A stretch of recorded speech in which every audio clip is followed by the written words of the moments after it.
Bonjour à tous. Aujourd'hui, nous sommes dans l'Évangile de Luc, chapitre 11, et notre titre, « La carte cadeau non encaissée ». Dans un moment, Luc, chapitre 11.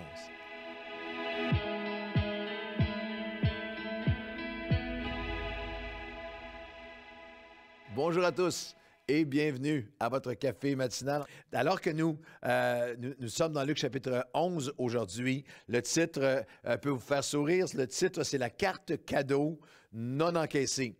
Vous savez, la carte cadeau est maintenant, à travers le monde, en Amérique du Nord, en Europe en particulier, est devenu l'échange. C'est chez nous, dans ma famille, que ce soit à Noël, au jour de l'an, on s'échange des cadeaux et tout le monde souriait. C'est un échange de cartes cadeaux.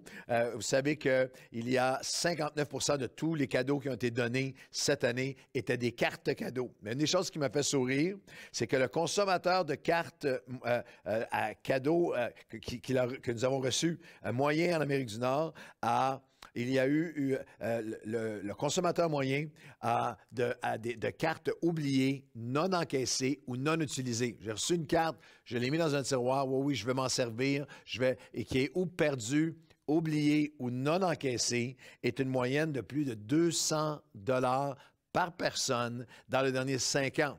Alors, c'est l'Office du consommateur a estimé en Amérique du Nord, tenez-vous bien, que dans les derniers 5 ans, il y a 41 milliards de dollars de valeur de cartes cadeaux non encaissées qui sont juste, les gens les ont reçues, mais elles sont non encaissées. Et moi, ça m'arrive d'arriver au fond d'un tiroir et je trouve tout à coup une carte que je n'avais pas encaissée, mais c'est tragique. Ça peut être dommage au niveau humain, mais c'est tragique au niveau spirituel. Lorsque nous n'encaissons pas les cadeaux de Dieu, la carte cadeau de Dieu. Et dans Luc 11 commence avec la carte cadeau la plus formidable de l'histoire, qui est la carte cadeau non encaissée, la plus formidable de l'histoire, qu'on a maintenant appelée le Notre Père. C'est un chapitre sur la prière. Et les versets 1 à 4, Jésus priait dans un certain lieu. Lorsqu'il a achevé, il dit à ses disciples, les disciples lui dirent, « Seigneur, enseigne-nous à prier, comme Jean l'enseignait à ses disciples. » Puis il leur dit, « Quand vous priez, dites, Père, notre Père, que ton nom soit sanctifié, que ton règne vienne. Donne-nous chaque jour notre pain quotidien. Pardonne-nous nos offenses, comme nous pardonnons à ceux qui nous ont offensés. Et ne nous soumets pas à la tentation. » C'est la version de Luc 11. Il y a un autre évangile également qui nous donne un portrait encore plus complet de cette prière. Mais lorsqu'on y pense, il y a par exemple 1 milliard de chrétiens sur Terre qui ont perdu leur carte cadeau, qui ont réduit cette prière du Notre Père à une répétition vaine lorsqu'on était enfant, qu'on répétait même comme une punition. Ceux qui ont connu cette époque, on va se confesser et on reçoit une punition. Tu vas dire 5, Notre Père, 2, je vous salue Marie. Et là, les gens se mettent comme une litanie, on se mettait à répéter sans même penser à ce que nous disions. C'est une carte qui est non encaissée. Mais dans Luc 11, s'il y a un fondement, une fondation à la prière que Jésus veut nous rappeler, un puissant rappel avec une puissante simplicité, c'est qu'il faut encaisser la carte. Il faut demander. Dans le même chapitre 11, bien sûr, nous avons cet enseignement de Jésus à partir du verset 9. « Et moi, je vous dis, demandez. » Encaisse la carte. Demandez et l'on vous donnera. Cherchez et l'on vous trouvera. Frappez et l'on vous ouvrira. Quiconque demande reçoit. Celui qui cherche trouve. On ouvre à celui qui frappe. Quel est parmi vous le Père qui donnera une pierre à son fils s'il lui demande du pain? Ou s'il demande un poisson, lui donnera-t-il un serpent au lieu du poisson?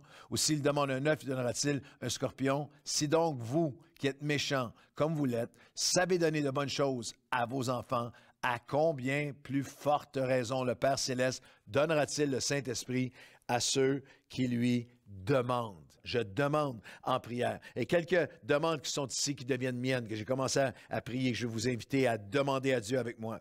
Je demande en prière parce qu'il y a quelqu'un que j'aime, qui a des besoins et qu'en moi-même, je n'ai rien à lui offrir. Dans Luc chapitre 11, il y a cette parabole. Il dit encore, si l'un de vous, verset 5, aviez un ami, qu'il aille le trouver au milieu de la nuit pour lui dire, « Ami, prête-moi du pain, car un de mes amis est arrivé de voyage chez moi et je n'ai rien à lui offrir. » Et peut-être que tu te sens comme ça en ce moment face à quelqu'un. Il y a quelqu'un dans ta famille qui est anxieux, quelqu'un qui est retombé dans une dépendance près de toi. Et humainement, j'ai plus rien à lui offrir. Soit des courriels d'infirmières, de gens de notre Église qui sont médecins, infirmières, inhalothérapeutes qui sont dans les milieux hospitaliers, qui sont dans un CHSLD, qui œuvrent dans une ressource. J'ai reçu un courriel d'une travailleuse sociale qui est juste épuisée, qui a ce sentiment de « j'ai plus rien à donner, j'ai plus rien à offrir ». Quelle extraordinaire ressource nous avons dans le jeûne et la prière. Si nous avons l'humilité de dire « on me demande du pain, on me demande l'encouragement, on me demande de l'aide, mais je n'ai plus rien à offrir en moi-même. Je te demande, Père, viens par le Saint-Esprit, me renouveler. Je demande au Père, viens. Je demande parce qu'il y a quelqu'un près de moi qui a des besoins et je n'ai rien à lui offrir à moi-même. Je vais offrir la paix, je vais offrir l'encouragement, je vais offrir la libération, je vais offrir des forces, mais je ne les ai pas en moi-même. Et la deuxième demande, c'est que je demande en prière parce que Jésus est différent de toute autre aide humaine ou même de tout autre rite religieux. Dans cette parabole, si on continue à la lire, il dit, c'est la parabole de celui qui vient demander de l'aide à son ami. Au verset 7, « Ici, de l'intérieur de sa maison, cet ami lui répond, « Ne me dérange pas, ne m'importune pas, fatigue-moi pas, en québécois. La porte est déjà fermée. Mes enfants et moi sommes au lit. Je ne peux pas me lever pour te donner du pain.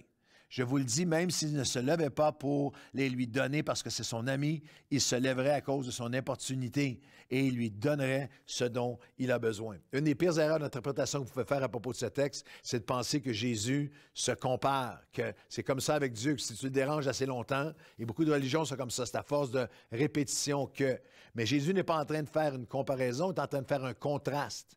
Il contraste complètement. Il dit, je suis le contraire de cela. Et je peux demander à Dieu parce que de l'intérieur de la maison, Dieu ne me répond jamais, ne me dérange pas. Je ne le dérange jamais. Sa maison, son cœur est ouvert. Il ne me dit jamais, la porte est fermée. La porte est toujours ouverte. Il ne me dit jamais, je ne peux pas me lever pour t'aider. Je suis limité par, je ne peux pas. Dieu ne dit jamais, je ne peux pas. Dieu n'est jamais limité. Il est toujours là pour agir. C'est pour ça que nous demandons. Il ne répond jamais par perte de patience envers moi, mais parce qu'il est mon Père d'amour qui prend plaisir à rencontrer nos besoins. Il n'est pas un ami à bout de nerfs qui dit oui pour se débarrasser de vous. Il est un Père d'amour et de compassion différent de toute source d'aide humaine. C'est pour ça que je lui demande. Je demande parce que j'ai besoin de lui au quotidien. Ce n'est pas un luxe. Lorsqu'il prend l'expression, si on demande, le Fils demande un poisson ou un pain, ce n'était pas le repas de luxe, ce n'était pas l'occasion spéciale, c'était leur quotidien, c'était la nourriture de base, c'était l'essentiel. C'est Dieu qui nous défie, il nous rappelle, j'ai besoin de lui au quotidien. Pas seulement comme une manette d'alarme lorsqu'il y a une grosse affaire que je pense qui arrive, que je suis allé au bout de moi-même. J'ai besoin de son esprit au quotidien. Allez-vous vous joindre à moi en 2022, à chaque jour pour demander au Père, « Père, aujourd'hui, remplis-moi de ton esprit. » J'ai besoin des dons de l'esprit, j'ai besoin du fruit de l'esprit, j'ai besoin de la patience de l'esprit, de la douceur de l'esprit, de la force de l'esprit, de la conviction de l'esprit. J'ai besoin des dons spirituels dans ma vie. Je demande aussi en prière parce que j'ai besoin du doigt de Dieu pour faire reculer le démoniaque dans ma vie et dans la vie des gens que j'aime, pour qui je prie, et même dans notre nation, afin que le royaume de Dieu puisse venir vers moi. Toujours dans Luc chapitre 11, au verset 20, Jésus dit aux pharisiens, « Et si c'est par le doigt de Dieu que je chasse le démoniaque, le royaume de Dieu est donc venu vers vous. » Wow! C'est ce que le jeûne et la prière nous rend possible. Rend possible pour toi et moi de voir le doigt de Dieu venir toucher et changer. La faveur de Dieu. Le doigt de Dieu. Comment ça se fait que depuis 28 ans, chaque année exponentielle, aucune année sans croissance, pas une seule année de plateau à Nouvelle Vie en 28 ans. Le doigt de Dieu. Comment ça se fait que Dieu prend un groupe de personnes aussi ordinaires et un pasteur aussi ordinaire que moi et que nous, ensemble, pour nous permettre de toucher le monde, de voir des multitudes venir à lui. Le doigt, c'est par le doigt de Dieu que le démoniaque recule et que le royaume de Dieu vient vers nous. Alors, je vous appelle à jeûner et à prier avec nous. Je vous appelle à vous joindre à moi. Je vous appelle à encaisser la carte cadeau. Demandez et vous recevrez. Frappez, on vous ouvrira. Cherchez, vous trouvez, car on donne à celui qui demande. Et c'est vous qui êtes humain, qui êtes limité et qui êtes capable même de méchanceté, pouvez donner de bonnes choses à vos enfants. Combien plus, à plus forte raison, le Père va nous accorder le Saint-Esprit, l'action surnaturelle du doigt de Dieu et du Saint-Esprit dans chacune de nos vies. En priant, Seigneur, nous venons à toi et nous demandons. On veut laisser aucune carte cadeau non encaissée dans les tiroirs. On veut venir à toi maintenant et te demander. Nous te demandons pour quelqu'un qui est près de nous, parce qui a besoin du pain, qui a besoin de délivrance, de consolation, de transformation. Et nous, en nous-mêmes, nous disons, je n'ai rien à te donner. Je n'ai rien en moi-même. Je ne peux rien par moi-même. Mais je peux tout par celui qui va me fortifier. Et nous te demandons, Seigneur, parce que c'est notre souffle au quotidien, nous avons besoin de toi. Esprit de Dieu, viens me remplir aujourd'hui de ton esprit pour cette journée. Ô Père céleste, et que le doigt de Dieu se manifeste dans les guérisons, dans les transformations, dans les délivrances, et que le royaume de Dieu vienne à nous de manière toute puissance comme jamais, au-delà de tout ce qu'on peut imaginer, dans le nom de Jésus. Et tout le monde dit Amen et Amen. Bonne journée à tous.